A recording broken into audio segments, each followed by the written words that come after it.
નમસ્કાર, આપ સર્વેનું આજના લાઈવ સેશનની અંદર હાર્દિક સ્વાગત કરીએ છીએ. મિશન યુથ ડેવલપમેન્ટ યુવાઓના ઉજ્જવળ ભવિષ્ય માટે હિતેશભાઈ ખંડોરે આવા કોરોનાની મહામારીની અંદર ફેસબુક લાઈવ પ્રસારણના માધ્યમથી દર અઠવાડિયે યુવાઓને પ્રેરણાદાયી બને, યુવાઓને કંઈક મદદ કરતું એવા અલગ અલગ વિષયો પર અલગ અલગ વિષયોના તજજ્ઞોથી દર અઠવાડિયે એક લાઈવ સેશનનું પ્રસારણ કરવામાં આવે છે, જેના ભાગરૂપે આજે પણ આ લાઈવ સેશનનું પ્રસારણ થઈ રહ્યું છે. આ લાઈવ પ્રસારણની અંદર જયભાઈ વસાવડા, જે આજનો યુવા વિષય લઈને, ગીતાબેન રબારી, તેમની સાથે સાથે ગુજરાત સરકાર તેમજ કેન્દ્ર સરકારની અનેક પ્રકારની જનતાઓને જે લાભદાયી યોજનાઓ છે, જેમના વિષયથી પણ આની અંદર લાઈવ પ્રસારણ કરવામાં આવ્યો છે. આજનો જે આપણો વિષય છે તે વિષય આત્મનિર્ભર ભારત સપ્તાહ અંતર્ગત 2 ઓક્ટોબર મહાત્મા ગાંધીજીની જન્મ જયંતિ નિમિત્તે આત્મનિર્ભર વ્યક્તિથી આત્મનિર્ભર રાષ્ટ્ર આ વિષય સાથે આપણે ચર્ચા કરવાના છીએ. આજે આપણી વચ્ચે આ લાઈવ સેશનની અંદર એક એવા વ્યક્તિ જોડાયા છે જેમનો પરિચય તો ખૂબ બહોળો છે, પરંતુ એમનો ટૂંકમાં હું પરિચય કરાવીશ. આપની વચ્ચે છે શ્રી મનોજભાઈ સોલંકી. નમસ્કાર. જે શ્રી રામ કૃષ્ણ ટ્રસ્ટના મેનેજિંગ ટ્રસ્ટી છે. એમની સાથે સાથે સૌરાષ્ટ્ર ઝોન વિકાસ ગ્રામ વિકાસના સંયોજક છે રાષ્ટ્રીય સ્વયંસેવક સંઘની અંદર. જેમનો થોડો ટૂંકમાં પરિચય કરાવું તો જેમણે 1995માં રાસાયણિક ખેતીની શરૂઆત કરી હતી, પરંતુ તેમને રાસાયણિક ખેતીમાં થોડી અસફળતા મળી.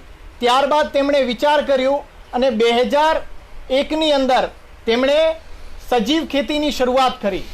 એમનો મુખ્ય ઉદ્દેશ્ય એ હતો કે લોકોને જંતુનાશક, ઝેરીલા અને કેમિકલવાળા જે ફળ શાકભાજી છે જેમનો પ્રયોગ વધારે પડતો થઈ રહ્યો હતો, જે આપણા સ્વાસ્થ્ય માટે ખૂબ જ હાનિકારક છે, એમનો આ સજીવ ખેતીનો પ્રયોગ એમણે શરૂઆત કરી અને એમને સફળતા મળી.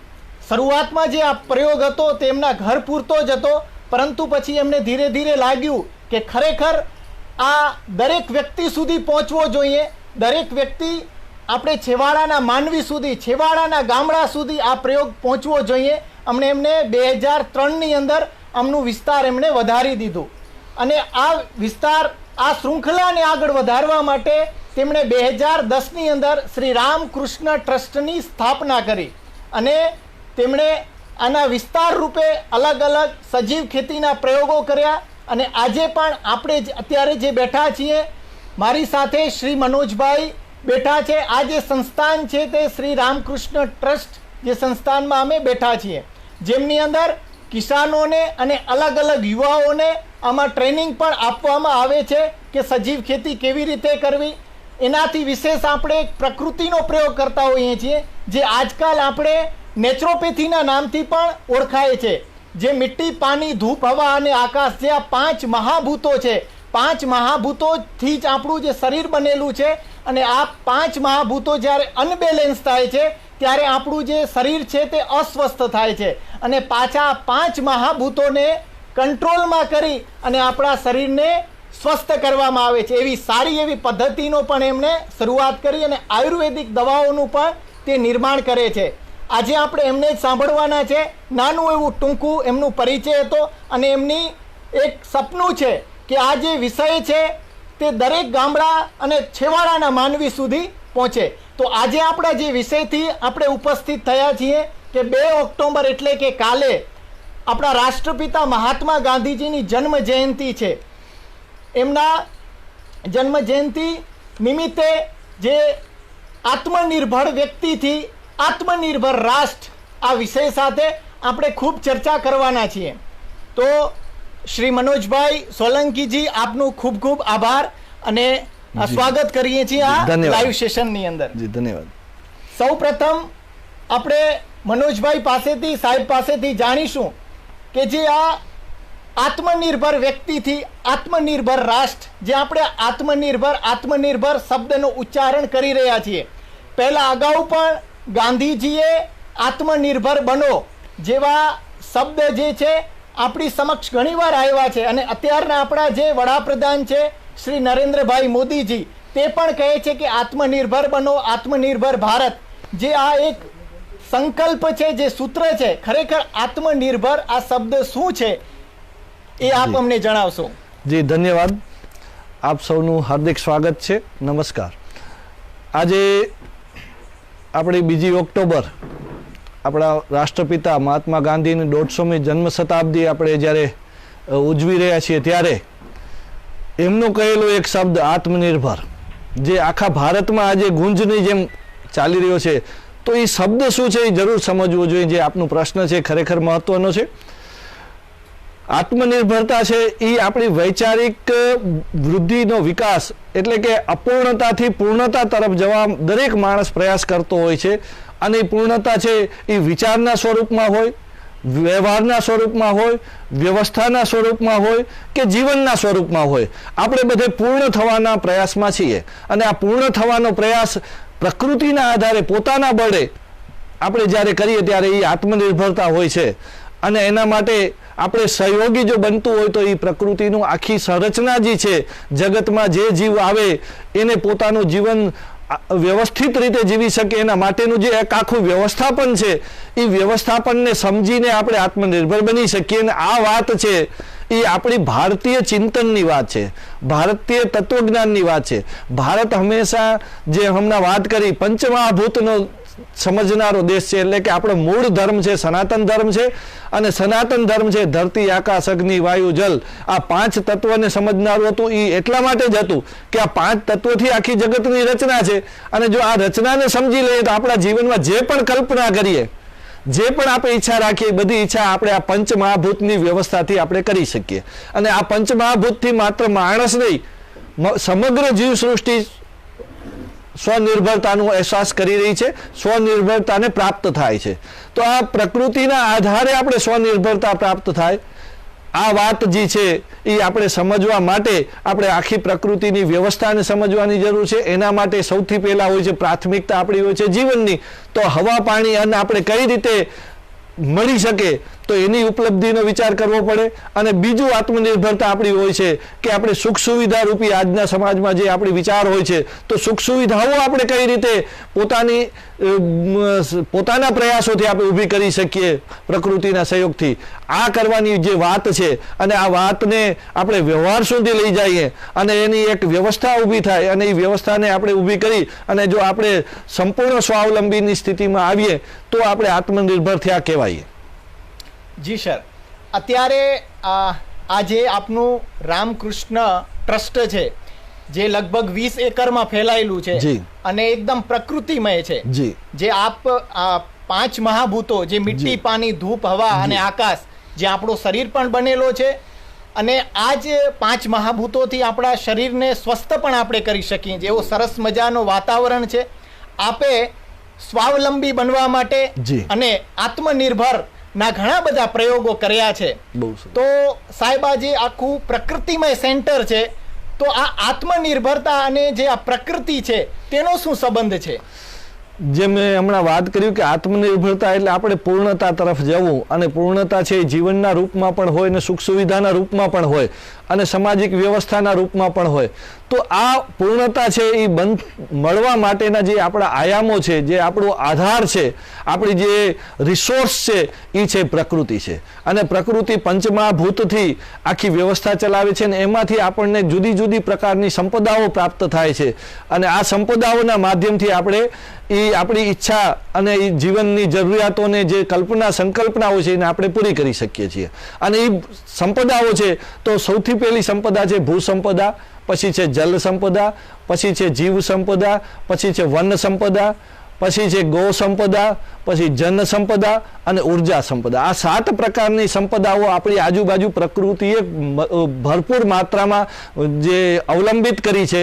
એ વ્યવસ્થાને આપણે ભારત દેશ છે એનો જ્ઞાન ધરાવતો હતો, અને આ એક માટીમાંથી આપણે શું બની શકે, શું જરૂરિયાતોને કઈ રીતે પૂરી કરવી, પછી ખેતીના માધ્યમથી હોય કે ખનિજના માધ્યમથી હોય, પણ માટીનો પરિચય જો આપણે જાણતા હોઈએ તો આપણે ખેતીનો પણ ઉપયોગ કરી શકીએ ને જે ધારીએ અન્ન પકાવી શકીએ, અને ખનિજના માધ્યમથી આપણે આજની ભૌતિક જરૂરિયાતોની સુવિધાઓ પણ આપણે ઊભી કરી શકીએ. તો ભૂ સંપદા, એ જ રીતે જલ છે તો જીવ સંપદા, જીવનનો આધાર છે જલ છે. હવા છે તો આપણે 1 મિનિટ ન ચાલે, પણ આપણે હવા વિશે જાણતા નથી, તો આપણે આપણી હવા છે, જલ છે, એ આપણા જીવનના મુખ્ય આધાર કહી શકાય એવા છે. તો એવા જલ વિશે પણ આપણે ક્યાંક ને ક્યાંક ભ્રમિત થયા છીએ, ક્યાંક ને ક્યાંક વિસ્મૃત થયા છીએ. તો આપણે પાણી વિશે સમજવું જોઈએ. વનસ્પતિની પણ આપણી સાથેનું પરસ્પર અવલંબન છે કે વનસ્પતિ છે એ આપણો કાર્બન ડાયોક્સાઇડના ઉશ્વાસને એ ઓક્સિજનમાં કન્વર્ટ કરનારું છે. આપણે બાઇકો અને ગાડીઓની સુખ સુવિધામાંથી જે પણ કાર્બન જનરેટ કરીએ છીએ એને પરિવર્તિત કરે છે. એ જ રીતે પશુ જગત છે તો એની પણ એ ક્યાંક ને ક્યાંક આવા બાયોમાસોનો ડિગ્રેડેશન કરવાનું કામ કરે છે, પરિવર્તનનું કામ કરે છે. તો આવું પ્રકૃતિની એક સુંદર રચના જે છે, એ સુંદર રચનાને જો આપણે સમજીએ તો સહજ અને સરળ રીતે જે આપણું ભારતનો પૂર્વ ઇતિહાસ રહ્યો છે, ભારત જે રીતે પ્રસિદ્ધ હતું, અને આ તક્ષશિલા અને નાલંદાની વિદ્યાપીઠોની અંદર જે જ્ઞાન હતું એ આ પ્રકૃતિના આયામોનું જ જ્ઞાન હતું. આજે પણ તમને એનું ઝલકનું દર્શન કરવું હોય તો આપણે દિલ્હીની અંદર અક્ષરધામ મંદિર છે, એની નીચે ભારતીય સંસ્કૃતિ દર્શન છે, અને આપણા ઋષિ મુનિઓ કે જે વાસ્તવમાં વૈજ્ઞાનિકો હતા, અને એ વૈજ્ઞાનિકો હતા એ ધરાતલના વૈજ્ઞાનિકો હતા, પ્રકૃતિના વૈજ્ઞાનિકો હતા, અને સાચી સમજ ધરાવતા હતા, અને સાચી સમજના આધારે સમાજને કેમ સુખી થાય, સમાજના પ્રશ્નોનું કેમ સમાધાન થાય, એના માટે એને 64 પ્રકારની કલાઓ ડેવલપ કરી હતી. અને આ 64 પ્રકારની કલાઓના માધ્યમથી આ ભારત છે એ ખૂબ સમૃદ્ધ દેશ બન્યો હતો. આ સમૃદ્ધિ અને એક સ્વસ્થતા અને એક સામાજિક ઢાંચોનો જે આખો રચના જે છે એનું નામ છે ભારતીય સંસ્કૃતિ. એટલે ભારતીય જીવન વિચારધારા છે, હિન્દુ ધર્મ છે, તો એ એક આઈડિયોલોજી છે, એ પ્રકૃતિને સમજવાનો પથ છે. અને આપણા પૂર્વજોએ જેટલા પણ આપણા દેવી દેવતાઓ થયા છે, એ દેવી દેવતાઓએ આપણે પથદર્શન કર્યું હતું, અને એક એક જીવનો પરિચય કરાવ્યો હતો. આપણે એ પરિચયના લઈને ગુરુ શિષ્ય પરંપરા અને પરિવાર પરંપરાથી એ હજારો વર્ષનું જ્ઞાન આજે પણ આપણે સંચિત કરીને બેઠા છીએ. લાંબો ગુલામી કાળ પણ આપણે હજી પ્રભાવિત એટલો નથી કરી શક્યો. ચોક્કસ આપણે થોડા ભ્રમિત થયા છીએ, પણ આપણે હજી પણ ખોઈ નથી ચૂક્યા. આપણું જ્ઞાન જે છે, પુરાતન જ્ઞાન છે, પોતાની જે વિદ્યાઓ છે, એ આજે પણ આપણી પાસે છે. ક્યાંક ને ક્યાંક વિસ્મૃતિ આપણામાં આવી છે ગુલામીની સ્થિતિની અંદર, પરંતુ આજે પણ આપણે યોગવાદી જ વિચારધારાના લોકો છીએ. આપણે પણ કલ્યાણ થાય અને સમગ્ર વિશ્વનું કલ્યાણ થાય, આવી ઉદાત્ત ભાવ સાથે આપણે એક સાચી સમજ લઈ અને આપણે પણ સ્વાવલંબી હતા, રાષ્ટ્ર પણ સ્વાવલંબી હતું, અને દુનિયા આખીને સ્વાવલંબન બનાવવાનું અંદર ભાવના હતી.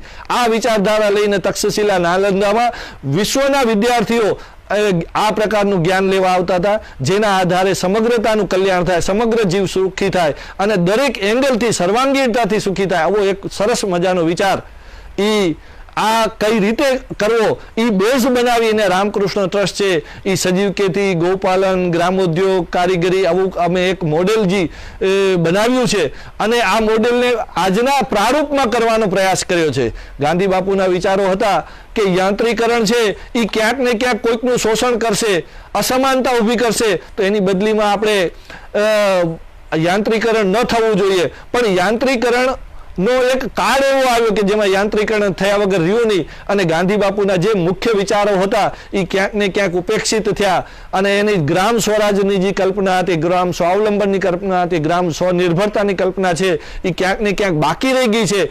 એને અમે પ્રયાસ કર્યો કે એનામાં શું એવું ખૂટ્યું, તો એટલું જ વાત અમારા ધ્યાનમાં આવી કે વિચારો અને કન્ટેન્ટો આપણા પુરાના હોવા જોઈએ, પણ પ્રારૂપ છે એ આજનું હોવું જોઈએ. આપણે માત્ર ને માત્ર ચરખાની જે વાત છે એની સાથે સાથે ક્યાંક એને અપગ્રેડેશનનો કાર્યક્રમ કોઈએ પાછળ ચલાવ્યો નહીં, અને એ અપગ્રેડેશનનો કાર્યક્રમ ચલાવ્યો તો આજે ઘરોઘર છે એ ચરખાનું એક આધુનિક રૂપ હતું, અને કદાચ મિલો આવી ન હોત. તો આવી રીતે ગાંધી બાપુના વિચારોને માત્ર વિચારોના રૂપમાં નહીં, પણ આજના યુગાનુકૂળ પરિવર્તન સાથે આપણે એને બદલવાની જરૂર છે. પ્રકૃતિને પ્રાધાન્ય દેવાની, એની વાતનું સત્વ પકડવાની જરૂર છે. એનું જે યાંત્રિકરણનું અતિરેક ન થાય એનો તંત્ર પકડવાની જરૂર છે. આવો આપણે કંઈક ને કંઈક પકડીને શું થઈ શકે એનો અમે પ્રયાસ અહીંયા કર્યો છે. અને આપને જણાવીને મને આનંદ થાય છે કે આજે 80% વસ્તુઓ અમે 80 પ્રોડક્ટો અહીંયા બનાવીએ છીએ, જેના આધારે મારા ઘરનું 50 થી 60% કે 70% સુધીનું સ્વાવલંબન મેં ઊભું કર્યું છે. આ એક મારા વ્યક્તિગત પ્રયોગને મેં સામાજિકરણ કરવા માટે અહીંયા પ્રશિક્ષણ પણ ચાલુ કર્યું છે. અને અનેક લોકો છે એ આવા આત્મનિર્ભર બને, સ્વાવલંબી બને એના માટે, અને એમાંથી રાષ્ટ્ર સ્વાવલંબી બને એનું એક અમે અહીંયા મોડેલ કર્યું છે. એને અમે થોડુંક યુગાનુકૂળ પરિવર્તન કરવાનો એક પ્રયોગો જે કરવા પડતા હોય છે એ અમે કર્યા છે. આજની જે સજીવ ખેતી હતી જે આપણા પૂર્વજો કરતા હતા, પણ આજની ટેકનોલોજી પણ એનામાં કેમ જોડાય અને પ્રકૃતિને હનન ન થાય એનું ધ્યાન રાખીને ટેકનોલોજી જોડવી. યાંત્રિકરણ પણ એવું કરીએ કે જેનાથી જીવોનું નુકસાન ન થાય, પ્રકૃતિને નુકસાન ન થાય, એટલા જ માત્રામાં જે યાંત્રિકરણ થાય. યાંત્રિકરણ આવા દરેક યુગાનુકૂળ એપ્રોચમાં વિવેકતાને ધ્યાનમાં રાખી, પ્રકૃતિને, સંસ્કૃતિને, ધર્મની વાતોના તત્વને, આપણા પૂર્વજોના નિર્દેશોને ધ્યાનમાં રાખીને આપણે કઈ રીતે વિકાસ કરી શકીએ, એ જ સાચા અર્થનો વિકાસ છે. અને સમગ્રતાના વિચારને પ્રાધાન્ય આપી માત્ર મારું એકલાનું કલ્યાણ નહીં, માત્ર ભારતનું કલ્યાણ નહીં, સમગ્ર વિશ્વનું કલ્યાણ કેમ થાય, આવા જે વિચારને બેઝ રાખીને અમે અહીંયા સંશોધનો કર્યા છે. અહીંયા સિમેન્ટ પણ અમે બનાવીએ છીએ, અને અહીંયાથી દૂધ પણ બને છે, અને અહીંયાથી શાકભાજીઓ પણ બને છે, અને કાપડ પણ બનાવીએ છીએ. અને અનેક પ્રકારના ગોબર ક્રાફ્ટો જે ઘરમાં એક ગાય છે એ અનેક પ્રકારનું 80% ઘરની જરૂરિયાત પૂરી કરતી હતી. આપણી થાળી, આપણો ચૂલો, આપણા પૂજા પદ્ધતિ, આપણા કોસ્મેટિક, આપણા બિલ્ડિંગ મટીરિયલો, જે ગાય જે રીતે કરતી હતી એનું બધું જ અમે નવું અનુસંધાન કરી. એ તત્વ એ જ છે, પણ એનું નવું પ્રારૂપ આપીને ઉબલાથી ચૂલો નહીં પણ બાયોગેસથી ચૂલો બને એવા અમે અનેક પ્રારૂપ બદલ્યા છે. ચરણામત જે ગૌમૂત્રનું લેતા જે વાતપિત્ત કફને સમન કરનાર હતું, તો હવે ચરણામત સીધું નહીં, કારણ કે આજે હાઇજેનિકના જમાનામાં સીધું ચરણામત લેવું યોગ્ય નથી. તો એનું એક નવું પ્રારૂપ આપણે ડિસ્ટિલેશન કરી નિસંદન પ્રક્રિયાથી એને ગૌમૂત્રનો અર્ક બનાવીને આપણે એ તત્વ લેવાનો પ્રયાસ આપણે કર્યો છે. આવા અનેક આપણે પદ્ધતિઓને અમે મોડિફાઈ કરી છે, અને મોડિફાઈ કરી અને એક આત્મનિર્ભર બનવાનો મારા પરિવારનો પ્રયાસ છે. અહીંયા જોડાયેલા 50 લોકોના પરિવારનો પ્રયાસ છે. અને બધે સાથે મળી અને પરસ્પરાવલંબનને આધારે આપણે સ્વાવલંબન ઊભું થાય એનો એક અમારો જે મોડેલ એક પ્રયાસ થયો છે. અને એને અનેક લોકો છે એ અહીંયા પ્રશિક્ષણ લઈ અને ધીમે ધીમે આનું સામાજિકરણ થાય, અને એક પરિવાર સ્વાવલંબન ઊભું થાય, પછી સામાજિક થાય, અને પછી રાષ્ટ્ર સુધી આ વાત પહોંચે આત્મનિર્ભરતાની સાચા અર્થમાં, એનો આ ટ્રસ્ટ છે એ પ્રયાસ કરી રહ્યો છે. ખૂબ સરસ. સાહેબે આપણી સમક્ષ જે વાત કરી કે જેમણે 2010 એના અગાઉ અલગ અલગ પ્રકારના પ્રયોગ કરી અને આત્મનિર્ભર બનવા માટે અહીં કને પ્રશિક્ષણ આપી, અને એમનો જે એક સંકલ્પ છે ખરેખર જેમના પ્રેરણાદાયી એમના પિતાશ્રી પણ છે કે જેમણે આ બધું ઊભું કરવામાં બહુ જ મોટો સહયોગ અને એમનો ફાળો અને પ્રેરણા સ્વરૂપ રહ્યા છે. અને એમણે સંકલ્પ કર્યો કે ખરેખર આત્મનિર્ભર બનવા માટે શું કરવું જોઈએ. આજના વિષયનો ખરેખર જે હાર્દ છે તે તો એમણે રજૂઆત કરી દીધી છે, પરંતુ આ થોડુંક સ્પષ્ટ થાય એના માટે કે આજનો જે આપણો વિષય હતો કે આત્મનિર્ભર વ્યક્તિથી આત્મનિર્ભર રાષ્ટ્ર, તો ખરેખર આનું સ્વરૂપ શું છે? આપણે આનું હાર્દની તો રજૂઆત કરી દીધી છે, પણ આનું સ્વરૂપ શું છે? જી, બહુ સરસ વાત છે કે આપણો જે આત્મનિર્ભરતા રાષ્ટ્ર સુધી કઈ રીતે લઈ જઈ શકાય, વ્યક્તિથી શરૂઆત કરીને. આજે તો પહેલો પ્રશ્ન તો એ છે કે વ્યક્તિ આત્મનિર્ભર કેમ બનવું, એ પણ આપણા માટે ચેલેન્જ છે. આજનું આપણું શિક્ષણ જગત જે છે અને અત્યારના જે ભોગવાદી વિચારધારાને લઈને જે સામાજિક ઢાંચો અને રાષ્ટ્રીય વ્યવસ્થાઓ જે ચાલી રહી છે, એની અંદર ક્યાંક ને ક્યાંક છે એ પરાવલંબનની વાત રહેલી હોય એવું આપણને ધ્યાનમાં આવે છે. અને ધ્યાનમાં નહીં, આપણે જોવા પણ મળે છે કે દરેક વ્યક્તિ છે એ હાયર એજ્યુકેશન લીધા પછી પણ એ સીધો પોતાનો પગ ઉપર ઊભો નથી રહેતો, એને કોઈક ને કોઈક કંપનીનો સહારો લેવો જરૂર પડે છે. તો આજનું શિક્ષણ છે એ ક્યાંક ને ક્યાંક આપણને બીજા આશ્રિત બનાવે છે. જે ખરેખર સાચું શિક્ષણ જો હોત તો આજે આ દેશની અંદર લોકો ગામડું છોડી અને શહેર તરફ ન જાત. ગામડું છોડીને શહેર તરફ જાય છે એનો મતલબ છે કે આત્મનિર્ભરતા ખતમ થઈ ગઈ છે. અને આ આપણે આત્મનિર્ભરતા ખતમ થઈ છે, શું પાછી ઊભી થઈ શકે? આવો એક પ્રશ્ન બધાને સતાવી રહ્યો છે. આજના યુવાનને ખાસ આજે જ્યારે શહેરમાં જાય છે અને ઉમાની સ્થિતિ જોવે છે કે એને કેટલું બધું ભણ્યા પછી કેટલા રૂપિયાનું એની અંદર રોકાણ માતા પિતાની મૂડી એમાં સમાયેલી હોય અને પછી એને નોકરી માટે જ્યારે ફરવું પડતું હોય ત્યારે એને મનમાં એમ થાય કે આ કઈ વ્યવસ્થા છે કે જેને કારણે મને આજે કમાવા માટેનો કોઈ રસ્તો નથી દેખાતો. તો આ જે વાત છે એ બહુ જ ભયંકર સ્થિતિમાં પહોંચી ગઈ છે. આજે એક આને મિશનના રૂપમાં જે આજે યુવા મિશન જે ચલાવી રહ્યા છે બહુ મહત્વપૂર્ણ છે કે માણસને પહેલે વૈચારિક રીતે આપણે મુક્ત કરવો પડશે અને વૈચારિક સ્વતંત્રતા ઊભી કરવી પડશે અને વૈચારિક સ્વતંત્રતાના આધારે વ્યવહારિક સ્વતંત્રતા ઉપર આપણે જશું અને આત્મનિર્ભરતા તરફ જશું. તો વિચારથી વ્યવહારનો પ્રવાસ થવો જોઈએ. પહેલે તો આપણા વિચારો ખતમ થઈ ગયા છે, એને પાછા રિફોર્મ કરવાની જરૂર છે અને વિચારોને બદલવાની જરૂર છે. આપણા વિચારો અત્યારે ભોગવાદી વિચારધારાને કારણે એકાંકી વિચાર છે. મારો એટલે મારું શું થાય ઉમાંથી જ આપણે એમ બહાર નથી આવી શકતા. આપણે સમાજની વાતો કરીએ છીએ, રાષ્ટ્રની વાતો કરીએ છીએ, પણ હું મારા જ સમસ્યામાંથી હું બહાર નથી આવતો.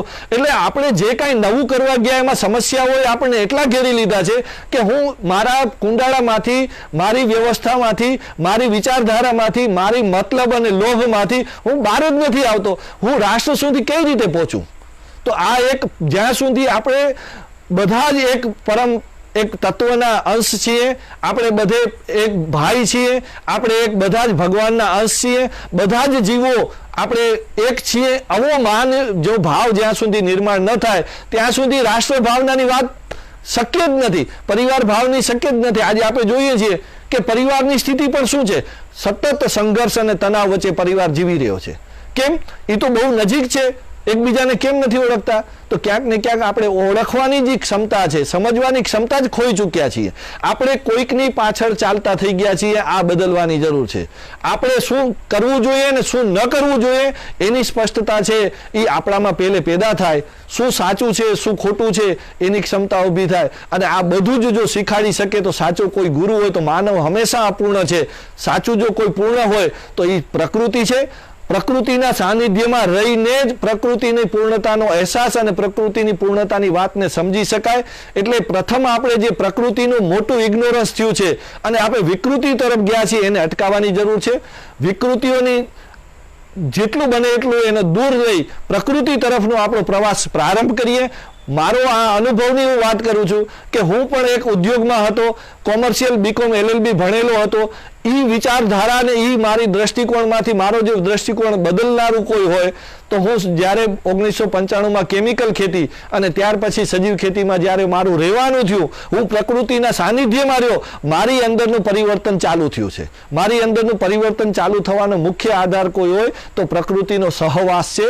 આપણે વધુ ને વધુ પ્રકૃતિનો સહવાસ આપણે સેવશું તો અંદરથી સ્ફૂર્ણા રૂપે જ્ઞાન પેદા થશે. પ્રકૃતિમાં જ્ઞાન કોઈ મોથા જ નથી. પ્રકૃતિ બધાને જ્ઞાની બનાવવા માંગે છે પણ એની સ્ફૂર્ણા છે. પણ આપણે એના માટે ચેતનશીલ અને સંવેદનશીલ બનવાની જરૂર છે. આપણી અંદર ક્યાંક સંવેદના પણ ચાલી ગઈ. આપણી અંદર કોઈ પીડા છે એના માટેનો આપણે કોઈ પ્રશ્ન નથી. આપણી અંદર ખુશી છે એનો કોઈ પ્રશ્ન નથી કે ભાઈ આ શું કામ, કઈ રીતે. દરેક બાબતમાં પ્રશ્ન થાય એ ચેતનાની નિશાની છે, સંવેદનાની નિશાની છે. આપણે જ્યારે પ્રશ્ન પૂછશું તો જવાબ પ્રકૃતિમાં આજે પણ છે.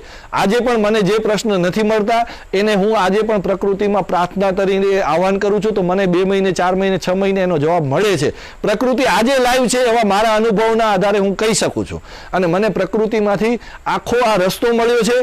એ સીધો જ આપણે આ આખું ચિત્ર સમજાઈ ન જાય ટુકડે ટુકડે જ્યારે હું પ્રકૃતિના શરણમાં ગયો અને મનની અંદર એક ભાવ સેવ્યો કે મારે ગુલામી નથી કરવી. મારા પિતાજીએ મને નોકરી કરતા હતા, એને મારે બચપણમાં કહી દીધું કે મેં નોકરી કરી છે, મેં ગુલામી સેવી છે, તમારે હવે ગુલામી કરવાની જરૂર નથી. એટલું એ શબ્દને મેં પકડી અને મારા પિતાજીના જે ગીતાના જે ઉદ્દેશ્યો હતા, સિદ્ધાંતો હતા એને મેં પકડે અને જે પ્રવાસ ચાલુ કર્યો એમાંથી આપણે એટલે સુધી આ જે પ્રવાસ અને એના પછી મુખ્ય આયામ આવ્યો રોજગારી. તો રોજગારી માટે પશુપાલન, ખેતી, ગ્રામોદ્યોગ, કારીગર આ બધી જ વસ્તુનું આપણે અનુસંધાન કરી અને સફળ રીતે એક આપણે પ્રારૂપ ચિત્ર બનાવી શક્યા છીએ. હવે આ ચિત્રનું એક્સટેન્શન કરી શકીએ. રસ્તો મળી ગયો છે. હવે રસ્તા ઉપર ચાલવા માટે આપણે બધા સહિયારો પ્રયાસ કરવો પડશે. આપણી શિક્ષણ પદ્ધતિ બદલવી પડશે, આપણી જીવન પદ્ધતિ બદલવી પડશે, આપણું રહેન સહેન, ખાણીપીણીમાં આપણી ભારતીયતાને લાવવાની જરૂર છે. આપણા કોઈને પૂછવા જવાની જરૂર નથી. આપણા પરિવારોની અંદર આ વિચારધારા છે જ. આપણા ધર્મ સંસ્કૃતિમાં આ વાતો છે એને ખાલી પકડવાની જરૂર છે. આપણે ખાલી પૂજીએ છીએ, ગાંધી બાપુને પૂજીએ પણ ગાંધી બાપુની વાત માનીએ નહીં, રામને પૂજીએ પણ રામની વાત માનીએ નહીં, સંસ્કૃતિને આપણે ગૌરવ લઈએ, હું ભારતીય છું પણ ભારતીયતાને સમજીએ નહીં, તો આવો કોઈ પથ બની ન શકે. એટલે યુવાનોને મારે ચોક્કસ એટલું જ કહેવું છે કે આપણી દરેક જે વિચારધારાનો જે પથ છે એને આપણે માત્ર જોઈએ નહીં, પૂજીએ નહીં, પણ એને માનીએ અને માનવું ખાલી માનીને ન બેસીએ, એને પ્રમાણન લઈએ અને એને જાણવાનો પણ પ્રયાસ કરીએ. અને જાણીને આપણે જે લક્ષ્ય સિદ્ધિ કરવાની છે આત્મનિર્ભરતાની 100% થઈ શકે એવી સ્થિતિ આજે પણ ઉપલબ્ધ છે. માત્ર આપણે જે દ્રષ્ટિ અને દિશા છે એને થોડીક બદલી અને પ્રકૃતિ આધારિત માનવ ઉપર જ આપણે જે અવલંબિત થયા એની બદલીમાં પ્રકૃતિની આધાર બનાવી અને આપણે જો ચાલશું, ભારતની ચિંતનને આધાર બનાવીને ચાલશું તો 100% આત્મનિર્ભર ભારત આપણે બનાવી શકશું. એમાં કોઈ શંકાને સ્થાન નથી.